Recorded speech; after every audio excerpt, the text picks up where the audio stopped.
I think in order to solve any problem, you have to be all the way clear on what the problem is, what the origin and what the mechanics of the problem are. For example, once upon a time in this country, sadly not that long ago, there was open chattel slavery. The problem in that case was not that the slaves were whipped harder or longer than they should have been. The problem was not that they were forced to work too many hours. The problem was that people thought you could own other people. The solution to that, the abolitionists got right, which is slavery is evil, end it now. And it took a long time before it did. Mostly it just transferred into political slavery instead. It took a long time to do away with it, but the solution, imagine a group that came along and said, well, that's a little extreme and we're not sure people are going to go for that. So we're going to petition for laws that you're only allowed to work your slaves like 12 hours a day, and you can only whip them 20 lashes for this offense. And we'll make a bunch of regulations. We will accept the notion that you can own other people. We'll accept the premise. We'll accept the evil foundation of the entire institution, and then we'll try to make it nicer on the slaves. Even though that theoretically could make the life of a slave on a practical basis a little bit less horrible, that is still a pro-slavery position. And when it comes to politics, the problem is not that government takes too much of our money. It's not that government controls too much of our choices. It is the idea that anybody can have the right to rule at all. So if somebody's trying to use political power or trying to get into political power, even to relinquish it, as he said, that doesn't make authoritarianism go away. What that does is accept the premise that it is up to legislators to give us their blessing, to allow us to be a little bit more free, to allow us to not quite have as much of our stuff stolen. It accepts the premise of authoritarian domination and then tries to make it a little bit less painful. That is absolutely a pro-government, pro-authoritarian, anti-freedom position, because as long as it's spreading the notion that we should be asking for legislative permission to be free, that is accepting and reinforcing the entire problem. And the entire problem is the notion that they have the right to rule us. And I don't care if it's a nice master or a mean master or something in between. That belief in authority is the entire problem. And when we try to use the political process and elections to go, like you said, relinquish power, all we're doing, even if they were to win, all they're doing is reinforcing the notion that we need them to give to us our freedom. As long as people believe that, they are slaves in their own mind, no matter what happens on the political sphere. So no, my position is that trying to do anything along the lines of getting power and changing legislation, all it does is reinforce the problem in the name of making the practical suffering a little bit less. And that, to me, just makes the problem even stronger than it was before, whether you win or not. Okay. There are two ways in which I'm not at all opposed to people sort of using the system to try to limit authoritarian power. One is jury nullification. If people go and sit in the box and let the God complex psycho in a black robe babble on, and then say, this law is stupid, we're letting them go. To me, that's an anarchist act. It's saying, yep, that person totally broke the law and we just don't care, we're letting them go. And it's weird that you have this little bit of anarchism actually built into the American judicial system, and then the judges try really hard to hide that from people. I think New Hampshire is like the one state where you're allowed to point out to the jury that you can just decide the law is stupid and let them go. So I'm not opposed to that. I'm also not opposed to it, not as opposed to it, when people vote on a referendum against some particular piece of power. Like, I think trying to put someone into power is inherently counter to voluntarism. But if there's just a thing, hey, do you want a new tax stealing even more of your money? And people just go in to say, no, I don't mind that. Now, in the long run, if enough people were there to do that, they could have just disobeyed it and broken it anyway without having to play their system and legitimize their system. But now the third version I'd add, with 18,000 caveats that I won't mention, if somebody runs for office and is all the way completely clear about the fact that whether he wins or not has nothing to do with anything about morality, changing legislation is not the way to change morality. Trying to get in a position of power is 100% irrelevant to right and wrong, and they're just sort of being a clown in the circus to say, hey, this whole circus is bogus and illegitimate. I can see a use to that.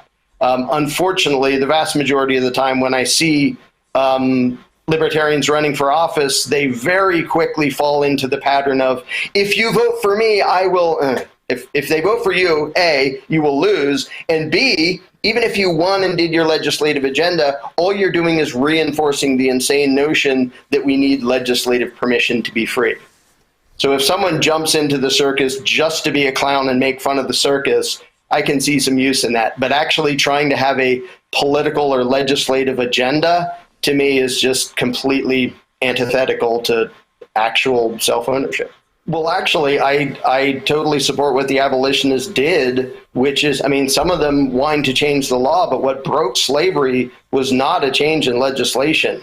It was people saying this law is evil and we're just going to break it. And it got to the point that juries wouldn't convict because enough people said this is evil, I'm not going to say guilty, even though they totally helped, slaves run away. The Underground Railroad was a bunch of nasty criminals, not voting, not petitioning, not asking for a change in the law, but breaking the back of an immoral law to the point that it fell apart. Similar thing with alcohol prohibition. When enough people disobey, it falls apart. And that's one of just the mathematical problems with trying to achieve freedom by way of running for office and politics and stuff.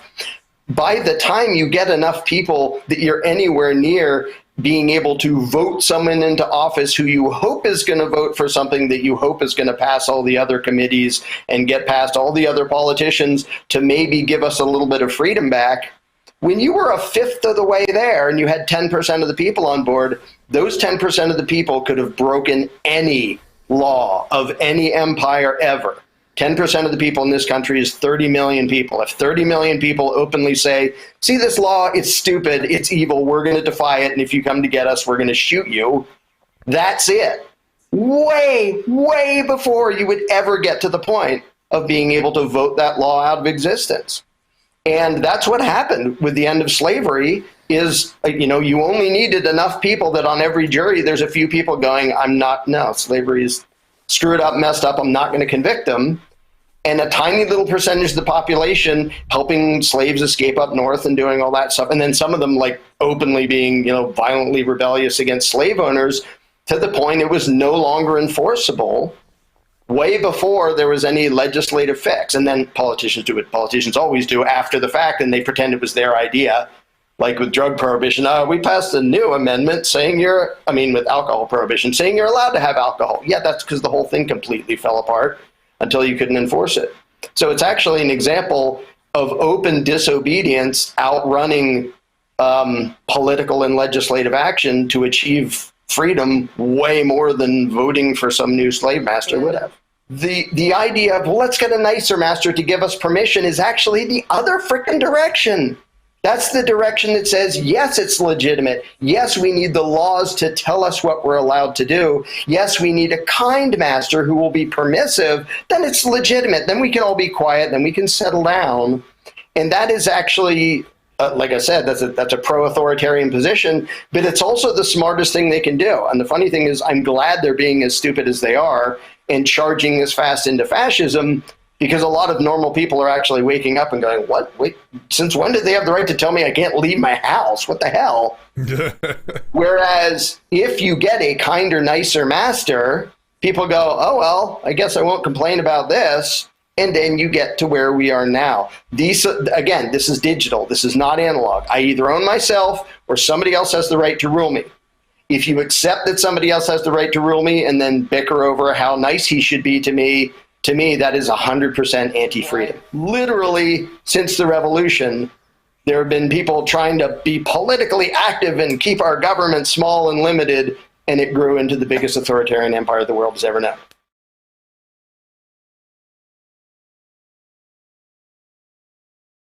What is moral power?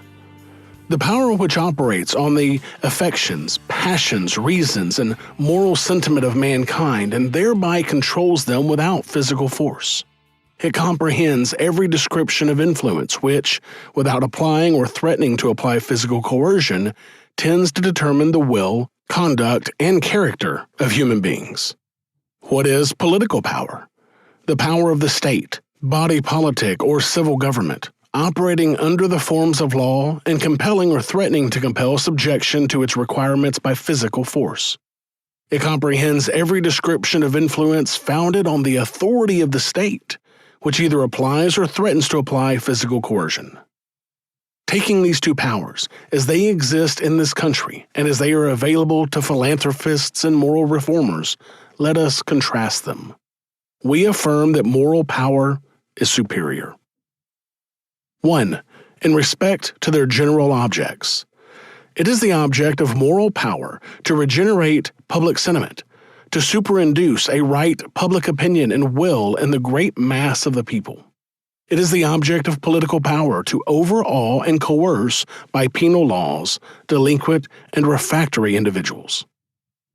Moral power converts the majority to righteousness in spite of 10,000 difficulties. Political power expresses the new public will in the form of laws and by physical force, applied or threatened, overawes the minority and coerces the unwilling few into apparent subjection. Moral power does 99/100ths of the work, and political power, in its official robes with a half-unsheathed sword at its side, follows after, claiming all the credit. Which is superior? 2. In respect to the numbers who exercise them, moral power is superior. Moral power is exercised by every human being in a greater or lesser degree and is reflected from every created thing. It is vested in the patriarch and the newborn babe, in the prince and the beggar, in the philosopher and the idiot. Moral power is everywhere, in all things. It is exercised by, or at least reflected from, the innumerable hosts of human nature. But political power is exercised by only a handful of human beings. It is vested nominally in the voting citizens and exercised by their chosen representatives in the several departments of government. And who are the voting citizens? Exclude all females, all minors under 21 years of age, all paupers and persons under guardianship, all slaves, all unnaturalized foreigners, and many others for want of their requisite property qualification. The residue will be voting citizens, amounting to less than 1/4 of the entire nation. Deduct from these the sick, helpless, indifferent, and scrupulously conscientious against voting, and the average proportion of actual voters to the mass will be as 1 to 6, or more likely as 1 to 10. Of these, there must be a majority to determine any important issue. The party constituting the majority furnishes nearly all of the offices of government, and is itself managed in all its principal doings by a subtle few behind the curtain. The whole political power in this country is virtually in the hands of less than 1/50th part of the people. A bushel of wheat and a mountain of straw and chaff. 3. In respect to the prominent details of their operation, moral power is superior. Moral power unites male and female in marriage, multiplies human beings, subdues the earth, increases wealth, forms neighborhoods, and builds cities. Political power takes the census, levies taxes, trains soldiers to do its fighting, and assumes the office of protecting the people. Moral power educates the people, intellectually, religiously, morally, socially, and industrially. Political power tickles their ambition, uses up their faculties, consumes their substance, and punishes a few of their grosser crimes. 4. In respect to their instrumentalities, moral power is superior. Look at the number and efficiency of those influences which moral power is everywhere employing to enlighten and improve mankind. Though many of them are sadly perverted and need to be rightly directed, yet from their peculiar nature, endless variety, and universal activity, they are capable of producing stupendous results. There is religion. Next comes education and literature and the influence of woman. Such are the instrumentalities of moral power. In the face of all of this, let political power look up and present its vaunted resources. Oh, it's swords, it's muskets, it's cannons, it's powder and ball, it's prisons, it's courts, it's congresses, all crying like the daughters of the horse leech. Give, give, office and salary. Mighty as the political power is in physical force and money, terrible as it is sometimes in vengeance, what is it compared to moral power? 5. In respect to priority and independence of action, moral power is superior. Moral power is natural, spontaneous, and independent in its action. It originates ideas, feelings, sentiments, and changes of human conduct. It not only operates without, but against political power, and obliges political power to conform to its dictates. As an illustration, look at the rise and triumph of the Christian religion. It had no political power. It was a babe in a manger. Political power slew 14,000 innocents to make sure of its destruction, but it survived and grew up to maturity.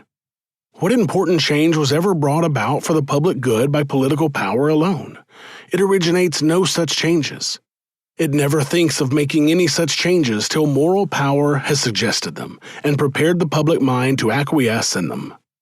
Political power is artificial, mechanical, and incapable of doing anything good without the creative, preparative, and sustaining influence of moral power. 6.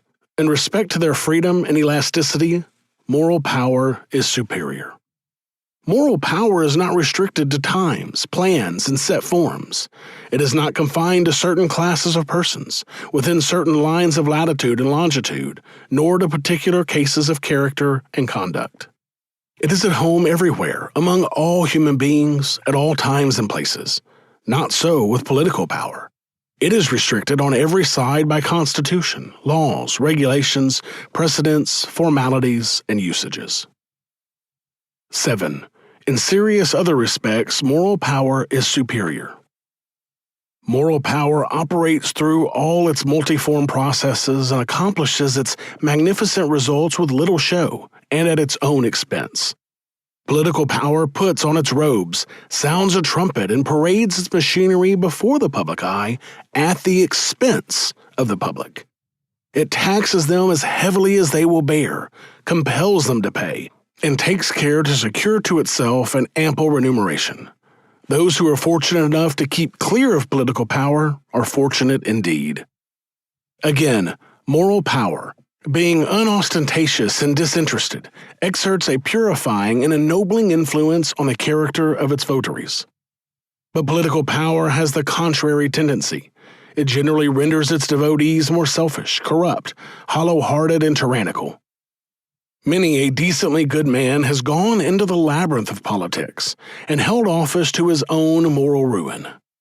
And where is there one that can ever come out more fit for the kingdom of heaven unless driven by disgust from its sorceries?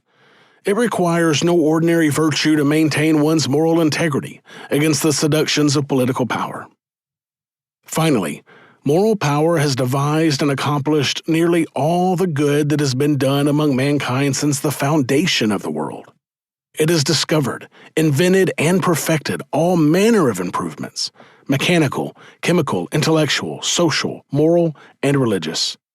It has done most of these mighty works in poverty and solitude, with little or no countenance from political power or its worshippers, and not unfrequently in spite of their most deadly opposition. On the other hand, political power seldom patronizes the benefactors of their race till they are quite able to take care of themselves. It generally starves, crucifies, or stones them, and afterwards erects monuments to their memories.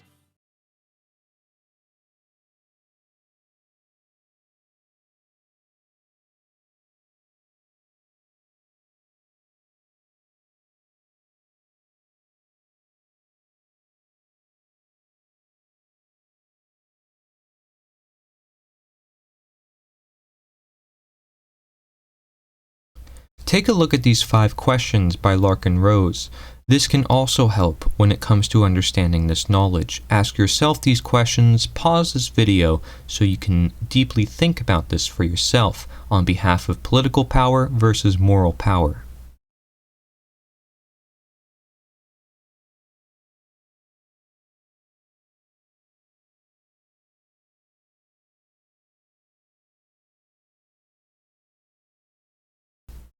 Hello, this is Corey Angelot here with a diagram describing the difference between moral action and political action and or government action versus freedom action. And one is oriented toward freedom, actions that contribute toward freedom, and one is contributing to government, actions that contribute toward government. One says, hey, we need politicians in charge. The other says, hey, we need people in charge. One says, hey, we need to look at the office positions and look at what petitions we must sign and do and who we should vote for and put our money into. And the other one says, well, money is not the goal. Morality is. The spirit of humankind is we can use money for those goals. We can create it together. And we don't need to put one position to do it all for us or one person to do it all for us. We can actually have somewhat of a movement rather than a government, and we can change the world by changing minds, not changing seats and elections and votes, etc. So it's directly looking at what is being done in the world by the way that is most natural. The most natural change is changing the hearts and minds of individuals. And I have many videos talking about natural change. I can recommend that to individuals who are interested for more. But this diagram goes over the basics to this whole phenomenon. And the first things you must know, if we start at the very top, is that statism, this belief in the legitimacy that somebody has a vested authority, that something makes an individual have this magical right to rule that exists purely based upon belief. That is the issue, that is statism, and it only leads to negative changes. Statism is what creates the state. I refer to it as mental slavery within my book, Slavery Gone for Good, and it is that which creates physical slavery, at least is thought of being created, that is the government. And that's why a lot of people think government is society. They equate the two. They think government is very much natural. And therefore, their belief system, even though it's based purely on belief, is trying to create this physical entity called government, which people try to physically identify, even though they can't, because it's just a bunch of people and buildings. These things combine to create this system called statism and the state. So when you have statism, you usually have a disregard for morality. It's either morality is completely ignored or it's outright violated. And if it abided to morality, well, it wouldn't be anything but morality, right? So you can look at natural law, for example, a topic I talk about a lot.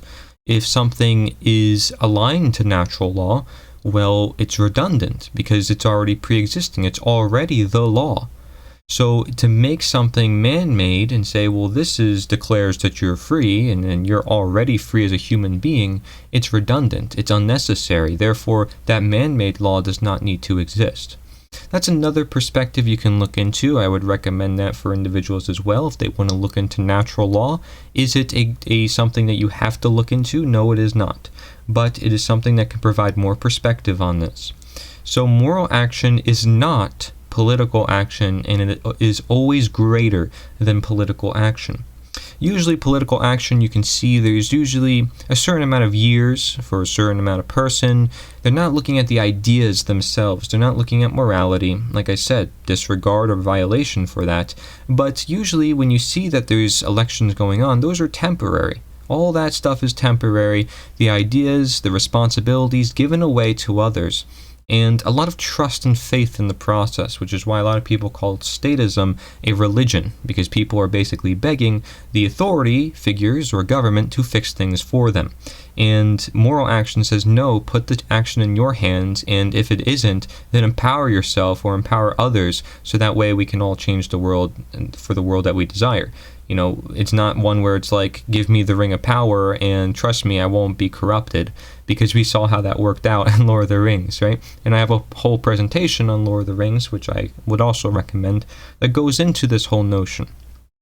But anyways, despite all the psychology behind things, let's actually get into the meat of this diagram. You see that on the right side of the arrow, right, anything pointing toward the right side is heading toward no statism, and anything heading toward the left side is heading toward statism. So only with statism can you have slavery, because it is systemic, and you could have government, because it is systemic, right? You can say self-government is not systemic because an individual is in control of themselves. Government, if it's not self-government, implies that other people are ruling over others. That claim of ownership over others and their property is slavery. So slavery and government is essentially the same thing, and we make this very clear within the book that I wrote, and it goes over every single definition. So in case you are doubting my words, you can even look at the abolitionists of the past who ended slavery, and they actually agree. And you may say these are extreme views. Well, yeah, the abolitionists were seen as extreme for wanting to end slavery, but their moral cause ultimately rose above. It rose above all things because people realized it had to be done. It was destined for humanity, even though it took about 6,000 years to get rid of slavery, which is quite a long time. Notice that on the right side of the diagram, that knowledge and teaching leads to the understanding that statism shall not persist within an individual's mental state, right? So as knowledge increases, statism decreases. As morality increases, freedom increases. And in natural law, we call this the law of freedom. As morality increases, freedom increases. That's why you can see right under the arrows of the diagram, you see that there's a little equation there. And that says basically that the aggregate amount of freedom is proportional to the aggregate amount of morality within any given populace. So when you have morality, you also have justice and order. And this is another thing that is very shocking to some, as many would equate freedom with chaos, when indeed it can actually be the opposite. It can actually be order. But if people are deceived into thinking that freedom is chaos, then what do they fear? They fear freedom. And thus they may never actually achieve true order, or at least the most sustainable condition for humanity, which lives in humanity governing themselves just as they do with everything outside of politics. And there's no violence necessary for people to get together. There's voluntary hierarchies all over our world, and they work great. I mean, people would ask, for example, in the 1800s, who will pick the cotton without slavery? And it turns out cotton was harvested way better after without slavery. And this is just the greatness of freedom. And when you see freedom, you see great creativity within the population, and people start innovating and thinking more outside the box. They're less limited, so they are going to do so. And when people see injustices, are they just going to sit around and do nothing about it? No, people will come up with solutions. And those solutions, if you ask the average person, are way better than what some politician would likely write on some piece of paper and call it the Holy Grail. So, and of course I use it as a figure of speech, but even the first government was one that claimed that they had the divine right by God to rule over other people. So that still persists to this day because people believe that others have this, again, this right to rule, which doesn't really exist, even if you are to define what a right is. Now, if you move along the left side of this diagram, you see ignorance leads to statism because you're ignoring perhaps the violence that is taking place, the involuntary interactions taking place. Perhaps you're wrapped around the rituals, that being voting and putting people into office, that you do not see what's underlying those rituals, what it's actually backed by, what an individual does when they're in office. Leo Tolstoy has a quote talking about how if you participate in any office, you are contributing to violence. And a lot of people do not make this correlation simply because they lack the knowledge. So knowledge versus ignorance is essentially the difference between statism and no statism. Of course, you want to get the right type of knowledge too, because people can be very knowledgeable on a whole bunch of things but have no idea what statism is, no idea what natural law is, no idea how to define rights or where to even start among these conversations. So it helps to have some knowledge on that in particular, since that is what we're dealing with in our world when it comes to action, change. And politics seeks to take the overarching throne on that, when morality is always at the core to everything anyways. And it overrides everything ultimately, because if, let's say, politicians do something wrong that shouldn't be done in nature, well, they're going to reap consequences to their behavior. This is karma. And it's been explained through many ancient generations. This is not some magical phenomenon. It happens as a result of, well, bad policy decisions, bad action decisions. And so what do you see happening over hundreds of years of time? You see tyranny. That is chaos, right? And that's where you see slavery and government ends up in all the time, is democide, which is the #1 cause of unnatural death, and chaos, which is essentially the same thing. I would equate slavery with violence, with chaos, with democide.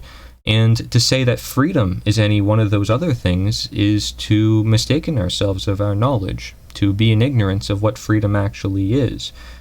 People all desire to be free, and people love freedom. And is there possibilities of chaos within freedom? Sure.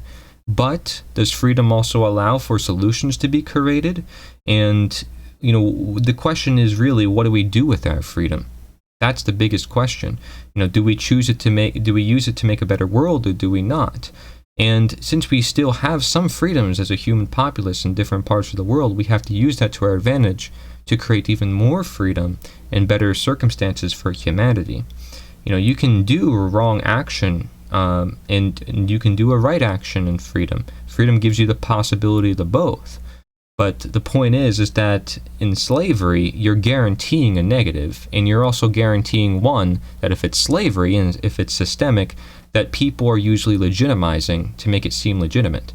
So people are not going to see, for example, a thief that calls himself government as a thief. They're going to see them as government. They're not going to see a thief as a thief, which they would if they didn't believe in government. So that creates a situation where bad doing, wrongdoing, is basically excused, and people can get away with their crimes. That would not happen, especially with all the technology we have in the future. We have a lot of potential to self-govern ourselves in many different ways, and people have discussed long strategies about how to do so. For example, like the Mises Institute online, MISES, they come up with a bunch of strategies, and although many people will dispute upon the strategies, again, they're amazing strategies, and people come up with these things, and they all require no violence, so why not? So, toward morality and freedom, you basically have nature as the answer.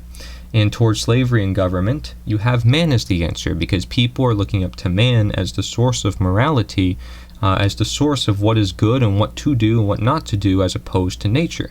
Where again, if they're looking toward nature, they're looking toward morality for themselves as to what is right and wrong. They're following their own conscience. They're not suppressing it because they're order following and because someone told them to do so. I was just following orders. And therefore they're free because they're making their own decisions. They're in control of themselves. Ownership equates to freedom just as much as knowledge does, because you know that you own yourself. That's why I wrote a book about slavery, because if you know what slavery is, then you can essentially create freedom. You can define it and thus create it. So that's exactly what I do within that book, and I'm not trying to promote the book, but I created it for the very reason of sharing this knowledge. And that's why I have abolitionism under that part where it says nature is the answer, because abolitionism is essentially the same as self-government. Abolitionism refers to the act of abolishing something. In the 1800s, it was specifically slavery, and that still shall continue to this day, because there's other forms of slavery present, not just chattel slavery. There's political, there's economic, commercial slavery, And again, slavery will always occur. The question is, does it become systemic? Does it become ignored to the point where slavery is being condoned by the mass public, and maybe they don't even realize that they themselves are slaves, as Harriet Tubman said, which she was a former slave and abolitionist herself. So when you have man as the answer, essentially you're given this idea, again, statism, that there is a legitimate authority in individuals, and that legality can essentially be morality, and that legality is ultimately the source, so that slavery is wrong because it's illegal, not because it's immoral. And that's just wrong. In anybody's own conscience, they would recognize that, no, that doesn't make any sense. Well, then why did we write it on the piece of paper? And why do we still let papers run our lives? And you say, well, maybe, the paper is to help represent that. Okay, well then if it is, then we'll look at the parts that are governed by violence, because once you cut violence out of the equation, you don't have a government anymore. When government becomes voluntary and consensual, you don't have a government anymore. You just have a bunch of people working together. And so what you have is the difference then, as I also have another video about this, between natural leaders and unnatural leaders. A real leader versus one who just basically wants to rule over others or seeks a position of authority in order to change the world. No, you got to show yourself in action through your words and actions. Be a teacher, and if people like your stuff, inspire them. Don't look for authority, look for influence. Isn't that what you're trying to do? You're trying to change the world, right? You're trying to make things better.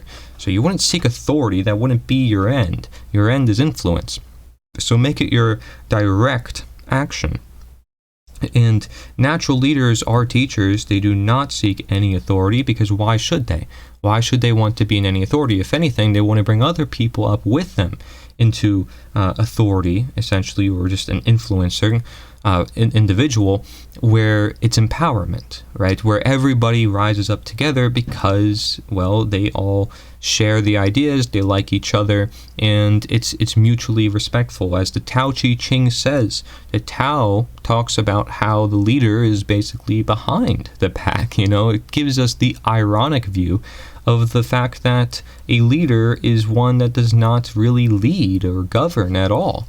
And yet they have the most influence because they do so.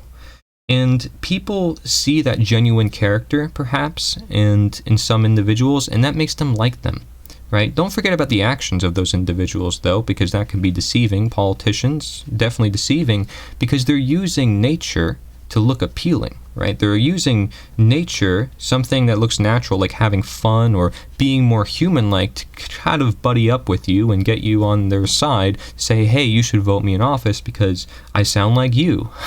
That's essentially what's going on within your own subconscious. It's like, oh yeah, he sounds cool, he is expressing himself freely, he's having fun, he's cracking jokes, and therefore, his mind is in the right state. Does that really determine, though, what should be done? And we got to look at the actions, the position of an office itself, again, in its connection to violence or the government. And that is what determines if anybody should be in that position, period. So you can't necessarily blame the individual, but the individual doesn't have enough knowledge. Again, it goes back to knowledge versus ignorance, and then the need for teaching people even more so. So everything is ultimately just leading back to teaching or morality. Because it's either people learn from the consequences of their actions, or they learn that, what they did was just not working. So success ultimately is leadership. What we see works from the past, we need to use that for the future. So I looked at abolitionism, for example, right? From the 1800s. I said, hey, look at what they did. They had free independent newspapers. Sure, they were censored. Sure, they were attacked. But their moral cause ultimately created the end of slavery, even if the government stepped in and claimed that they did it all after, right, by making it illegal and by paying reparations and doing things that the abolitionists themselves didn't want done.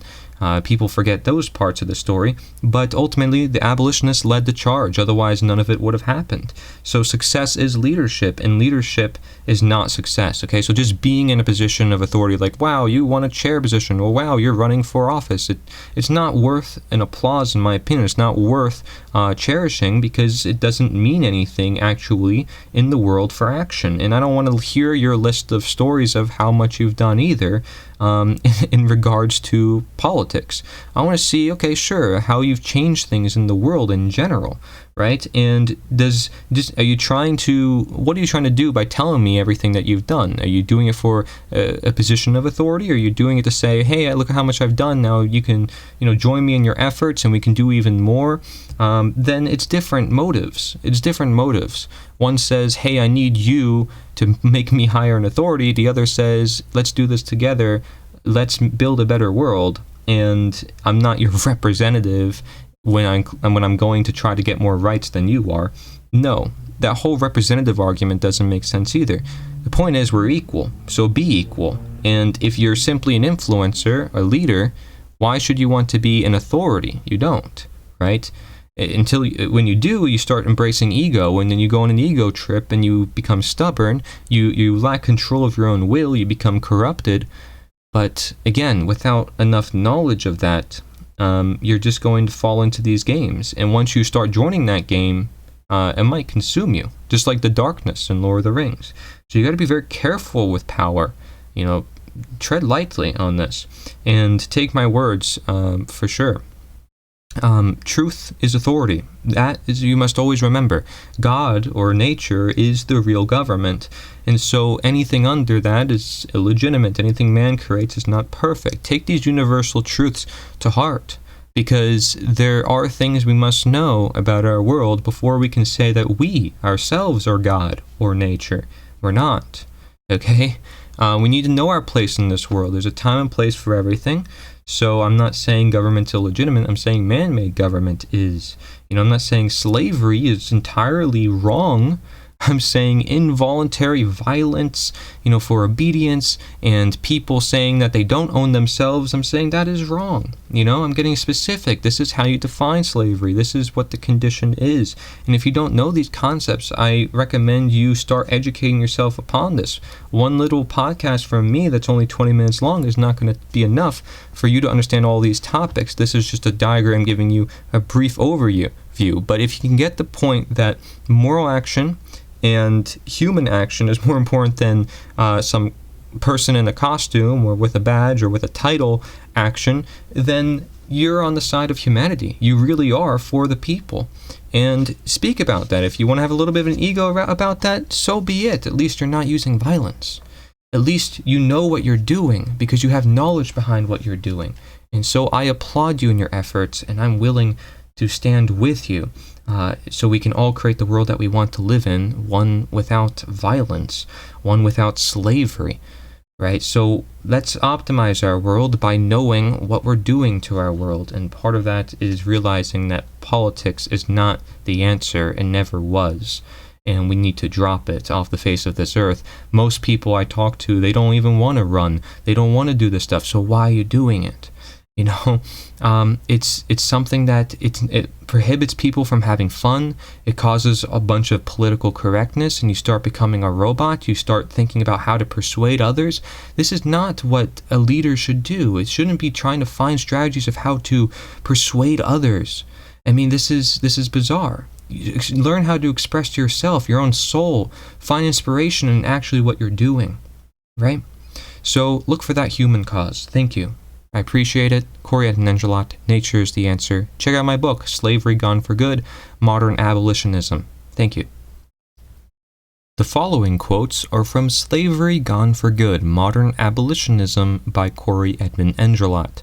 Quote, as every human government is upheld by physical strength, and its laws are enforced virtually at the point of the bayonet, we cannot hold any office which imposes upon its incumbent the obligation to compel men to do right on pain of imprisonment or death. We therefore voluntarily exclude ourselves from every legislative and judicial body, and repudiate all human politics, worldly honors, and stations of authority. A quote by William Lloyd Garrison, a journalist and abolitionist of 1805. Quote, for although the means of coming into power differ, still the method of ruling is practically the same. Those who are elected act as if they were breaking in bullocks. Those who are conquerors make the people their prey. Those who are heirs plan to treat them as if they were their natural slaves. A quote by Etienne de la Boetie, original, philosopher of 1530. Quote, "It is wrong to hold an office in which we must consent to be vested with life-taking or war-making powers, or to come under an obligation to use it. It is wrong to vote for others to office which it is wrong for us to hold. We must look to the character of the office itself, and not to the candidate or measures he proposes, however good these may be.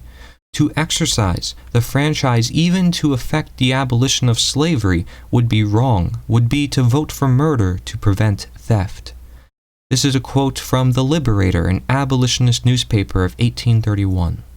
The answer is very definite, applicable, and practicable, for it demands the activity of that one person over whom each of us has real, rightful, and unquestionable power, namely oneself. And it consists in this, that if a man, whether slave or slave owner, really wishes to better not his position alone, but the position of people in general, he must not himself do those wrong things which enslave him and his brothers. And in order not to do the evil which produces misery for himself and for his brothers, he should, first of all, neither willingly nor under compulsion take any part in governmental activity, and should, therefore, be neither a soldier, nor a field marshal, nor a minister of state, nor a tax collector, nor a witness, nor an alderman, nor a juryman, nor a governor, nor a member of parliament, nor in fact hold any office connected with violence. A quote from Leo Tolstoy, a philosopher and author of 1828. Within The Most Dangerous Superstition, a book I would recommend for anybody new to this knowledge, goes over pretty much everything in regards to action and statism, so that way you understand not just the knowledge of what it is, but also how we get out of it. And this section of the book goes into some myths that a lot of people in politics tend to use when it comes to arguing for their political action. I recommend looking at the pictures, which is quotes from the book, on the screen. Thank you.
From the book The End of All Evil by Jeremy Locke, a very simple book that is also great for new readers as it goes into every topic in the most easiest way to digest, there's a section that is titled Democracy, and it states, "Democracy is the greatest evil that can possibly exist.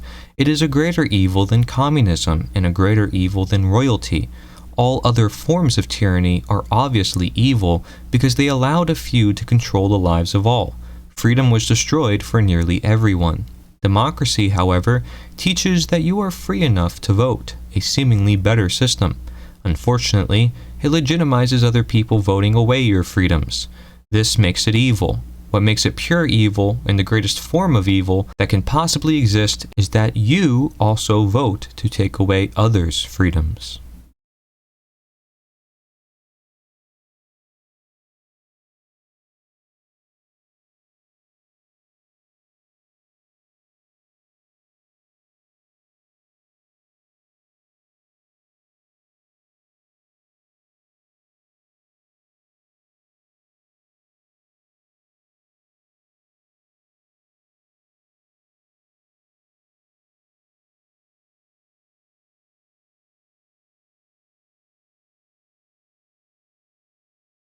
So this is, I'm going to skip a whole bunch of this because a lot of what this person wrote I actually agree with. They talk about, you can't delegate rights you don't have, aggression isn't okay and forced extortion isn't okay, even if you call it taxation. So again, most of the way there, but then just couldn't take that last little step. So here we go. I'm going to start reading under the heading of legitimate government. So it says, so if government is such a tool for oppression, and if laws should be broken if they are immoral, why have a government at all? First, there must be a clarification of what legitimate government is. What makes the United States federal government any more legitimate than a street gang who claims an area as its turf? This is not quite as easy to answer as most people would think. And then it goes through a few things that, again, I agree with, like the fact that something is legal doesn't make it moral. The fact that something is voted for, even if it's approved by the majority, that doesn't magically make it moral either. And it points out how a bunch of the worst tyrannies in history were legal and they were voted into existence and all that. So I totally agree with bashing those excuses for legitimate government. So, okay, so far we're on the same page. Then it says, it's a bit disturbing that it's hard to define the difference between your government and a street gang. At least the street gang is honest about its threats, but the politicians are always smiling and shaking hands with their victims while pretending to be so caring and compassionate. So far, so good. Then it says, so shall we do away with government and just have one big free-for-all? No. If the strong can use force to get what they want from the weak, as happens without laws or police, the concept of God-given human rights will be a memory. In addition, and I'm sure you've heard that argument before, that we need it there to protect individual rights. In addition, anarchy never exists for any length of time. As soon as there is complete anarchy, authorities begin to reappear, whether in the forms of gangs, dictatorships, democratic governments, or militias. Then we are back where we started. You've all heard that argument as well, as, it'll make a vacuum, it'll make a power vacuum, and governments will come in and take over. So here we go. So what is legitimate government according to this person? I'm sure you've heard this before. So what is a legitimate government? Government has one legitimate job and only one legitimate job: to protect the God-given rights of every citizen. And this duty comes only from the right of individuals to defend themselves, not from the name government. So once again, you have somebody who they all the way understand that individual rights is the thing that matters, the thing that needs to be protected, but they think there can be such a thing as government that only protects individual rights. Like, this person doesn't comprehend the fact that if you had an organization or a group of people that only protected individual rights, it wouldn't be government. It couldn't tax, it couldn't legislate, it wouldn't have any special territory or jurisdiction, it wouldn't have any authority. It would be indistinguishable from the people right next to it who say, if you want to hire us to help protect you, we can do that too. So it also doesn't have a monopoly. But there's this clinging to the propaganda and what we've always learned and what we've always heard everywhere and what we've always believed about government. So even people who all the way understand enough that they should obviously have come to the conclusion that government is inherently aggressive and therefore inherently illegitimate, and that government and a thing that just protects individual rights are totally mutually exclusive. There can't be a thing that's both.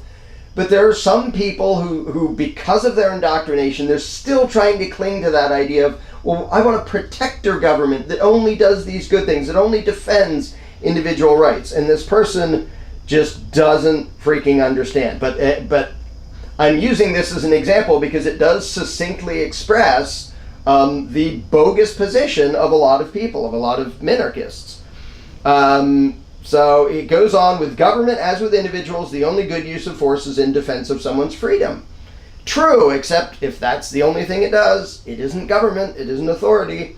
It goes on, imagine a large group of people with no government. When someone in the group attempts to violate another's God-given rights by injuring, killing, or stealing from another, the intended victim has a right to defend himself. Okay, that's totally true. Because the victim is often unable to defend himself adequately, the group appoints some individuals to deal with those who try to violate the rights of others.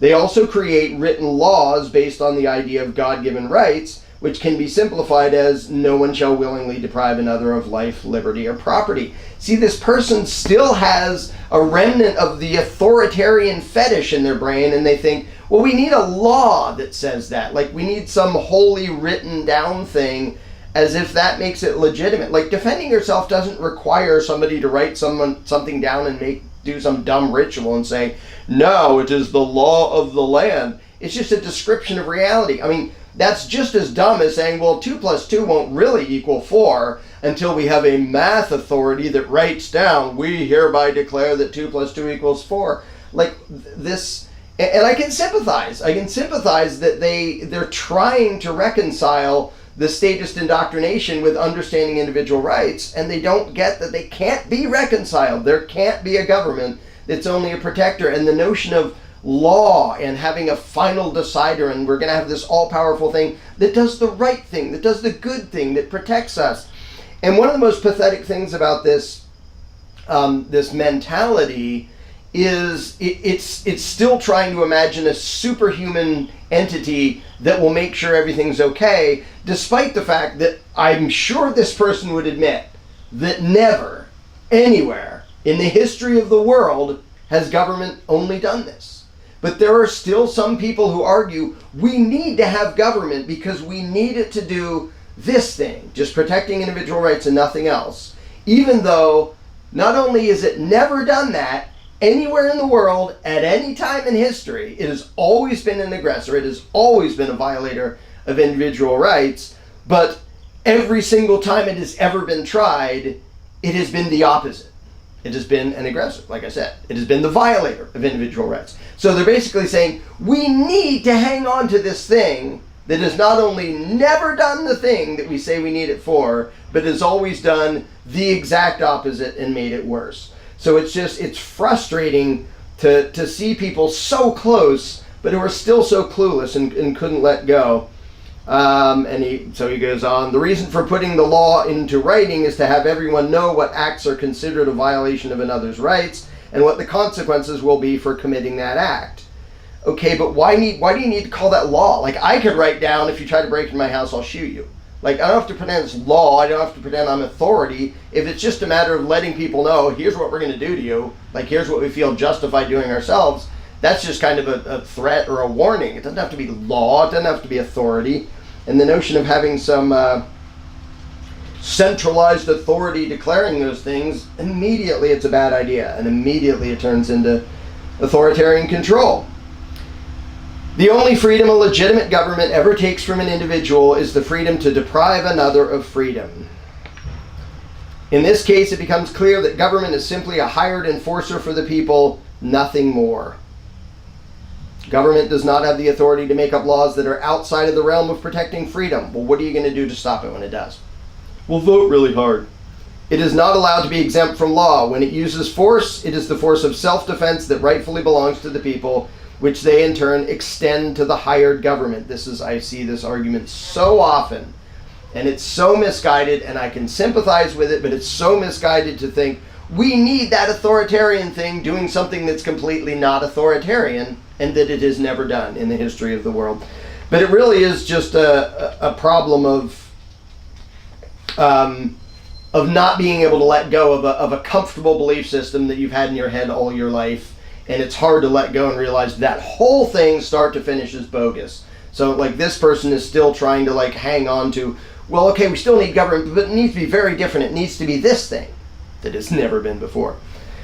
Individuals have a right to defend themselves and their property by force. Individuals do not have a right to use force to violate someone else's property. The very same thing is true of government. God does not give government any special rights. That is legitimate government. Anything else is not. So I understand, I sympathize with the argument, and it's totally bogus, and people need to question things enough to realize, just let go. Just let go of the word government. Let go of the concept. Because I know that this person is like drastically hanging on to, but we need a government. I can't imagine like nothing, like people just being people and figuring it out without some central lawmaker saying, don't worry, this is the right rules that we will enforce. And by the way, if you think I'm being demeaning and like presumptive about what this person thinks and why they think that, and insulting to this person. It was me. I wrote this a quarter of a century ago. Note the name. This was in 1994, when I was still a little bit of a statist, and I understood enough of the principles that I should have known better, but my brain was still doing the tap dance, still trying to imagine that there could be such a thing as government that was only a protector, because I didn't want to let go of that security blanket of a big centralized power that will make sure the right thing happens, because I didn't realize government is completely incompatible with that. So yeah, that was me, and that's what I thought back then. But the global community that's interested in liberty, it's not like, you know, we're all something that's like separate from the government. It's all people, almost all people who in some way were directly interacting with or participating in government at some form. Half of the Liberty Global community were military, were cops, were, you know, bureaucrats in whatever layer, whether it's the court system or, you know, they were in, you know, the FBI or the CIA or, you know, they did some other thing, and they were a lawyer. And so many people, the reason this movement is so huge is because it's actually, we were all sadists, so all of us have been waking up, and yeah, there are people who have gotten this their whole lives, or they've been raised this way, but most of us raised in the first world are not that, you know. Sorry, I'm not somebody who can say I was raised as you know, to actually think I own myself and free will. There is a mindset coming from the subconscious of everyone around me of, you know, these people, as soon as they put on this uniform and have this title and badge, you just obey and you submit to them, and that's the right thing to do. And, you know, if you're raised that way, it takes a lot of layers. There's a lot of layers of programming to come out, and that is talking to people. And so we can't go, you know, shooting the people that are literally part of our own families and part of our own networks, because those people are the people we have to reach, and they're connected to people we love. We create another victim, and that, you know, that military guy and that cop was a victim of a lie, and we shoot them and we create the victims by their kids going, well, somebody just killed my dad, and that kid's going to want vengeance. And so the ruling class knows this. Doesn't fix it. And people realize that that's not going to be the answer, but then so often people get upset and enraged in this movement by seeing the injustice, and they think, well, we just got to go start chopping heads, and that's how we got to do it. And that's actually powerful enemy. It has to have a big, drastic, climactic ending. That's what they want, though. That's what they want. Yeah. That's all they know. Their language is violence. That's what they're good at, is war machines. They can squash violence. And the thing is, the end of statism would make the worst action movie ever. Because it's not going to be, it's literally, here come the big armies for the epic battle scene. And one army goes, hey, guys, can we just pause for a second and have a little chat? And the two armies have a chat, and the other army puts down their weapons and goes, yeah, this is dumb. The guy we work for is kind of a butthead. Never mind, let's go have a beer. That's what happened in actual war a couple times. I know. It actually happened where both sides were like, do you want to be blown up? Because I really don't want to be blown up. And I really am not trying to blow you up. If you'll just stop blowing me up right now, I can just go home to my wife and kids. You can go home to your wife and kids. And then they're having beers. And, you know, both ruling classes, both factions that are trying to pit the pawns against each other are like, crap. Yeah, that's what ruling classes are actually scared of. And we've seen that in protests. It happened in Greece, maybe Spain. It happened a few different places where the police went out, shut down those protesters, and they went over and was like, yeah, you guys sort of have a point, so we're just going to put down our weapons and hang out with you. That's what scares the crap out of the ruling class, is people just, you know, them losing their own enforcers because people just talk to them and they realize, yeah, we don't really like them either. Never mind. So, sorry it doesn't make a good movie ending with a big giant battle scene, but that's really... It's not really... 300, sorry guys. It's not Leonidas being like, this is Sparta! It's like, this is Sparta. Let me ask you a few questions about what you believe concerning authority and the right of... That's how it actually ends. So if you want to be a part of the actual solution, you know, for all the people say, well, what's your solution? It isn't a revolution. It isn't a shootout. It isn't sabotage. It isn't hiding in the woods. It's learn to communicate the ideas of self-ownership and non-aggression. The only solution is getting people to escape the mindset of authoritarianism. The external stuff doesn't matter.